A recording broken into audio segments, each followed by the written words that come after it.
Hello guys, welcome to my YouTube channel royal chemistry classes. तो आज मैं आपको पढ़ाने वाला हूँ क्रिस्टलीय व अक्रिस्टलीय ठोस। तो आज की वीडियो में जानेंगे क्रिस्टलीय व अक्रिस्टलीय ठोस क्या होते हैं। तो इससे पहले सभी स्टूडेंट मेरी वीडियो को लाइक करते रहें और ज्यादा से ज्यादा शेयर करते रहें। तो चलते हैं अपने टॉपिक की तरफ। तो पहला हमारा पॉइंट है क्रिस्टलीय ठोस, क्रिस्टलाइन सॉलिड। Crystalline solid.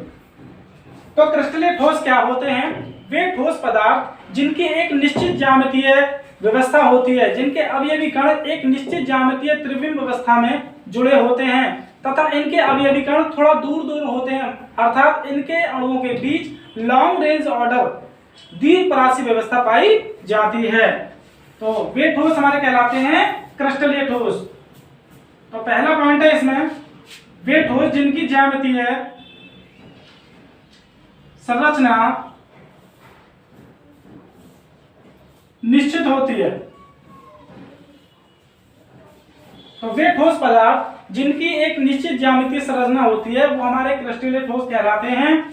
दूसरा पॉइंट है, ये विषमदैशिक होते हैं।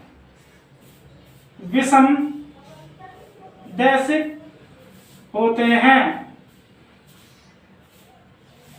यदि इनके अणुओं की हम दिशा को देखें, यदि उसको हम एक तरफ से काट के देखें तो वो एक ही दिशा में करते हैं, तो ये विषमदैशिक होते हैं। तीसरा है, इनके अणुओं के बीच लॉन्ग रेंज ऑर्डर उपस्थित होता है। इनके अणुओं के बीच दीर्घपरास व्यवस्था पाई जाती है। इनके जो अणु या परमाणु या आयन जो अवयवी कण हैं वो थोड़ा दूर दूर होते हैं। यदि हम इनके कूलिंग कर्व की बात करें, कूलिंग कर्व, तो इनका जो कूलिंग कर्व होता है वो असतत होता है, डिसकंटिन्यूअस होता है। इनका कूलिंग कर्व डिसकंटिन्यूअस होता है। आगे, इनके अणु या परमाणु व आयन थोड़ा दूर दूर होते हैं, अर्थात लॉन्ग रेंज ऑर्डर इनके अणुओं के बीच उपस्थित होती है। तो ऐसे ठोस हमारे कहलाते हैं क्रिस्टलीय ठोस। इन्हें ट्रू सॉलिड,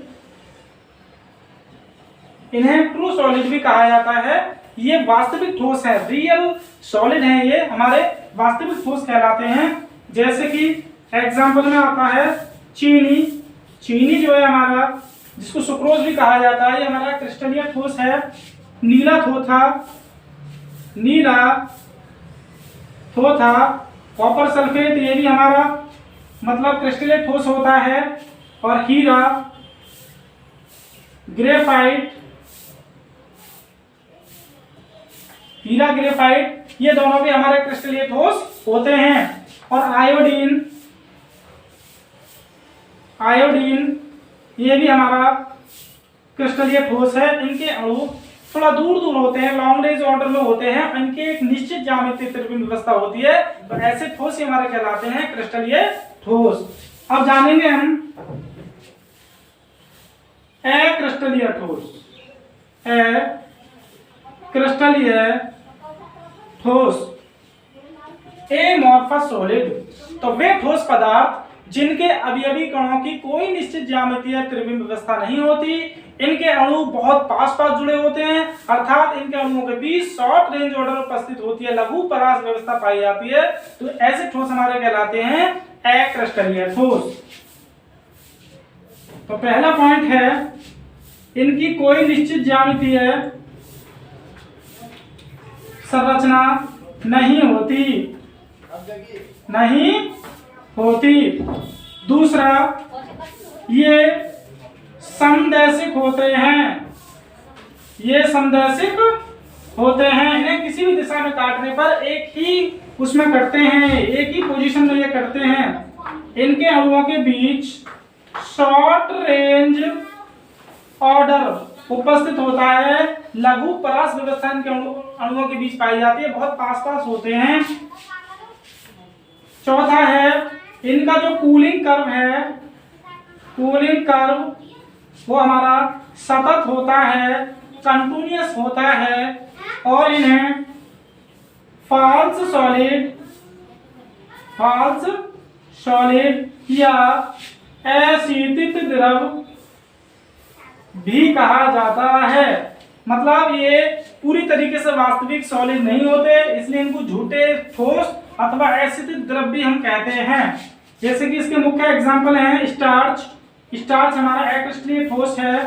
उसके बाद आता है हमारा प्लास्टिक हमारा अक्रिस्टलीय ठोस है। रबड़ हमारा अक्रिस्टलीय ठोस है। कांच हमारा अक्रिस्टलीय ठोस है। कागज हमारा अक्रिस्टलीय ठोस है आदि। तो ये हमारे कुछ एग्जांपल हैं जो अक्रिस्टलीय ठोस हैं, जिनके अणु बहुत पास होते हैं, शॉर्ट रेंज ऑर्डर में इसके अणु उपस्थित होते हैं, इनके अंदर समदैशिक प्रभाव होता है और इनकी कोई ज्यामितीय त्रिकोणीय व्यवस्था नहीं होती।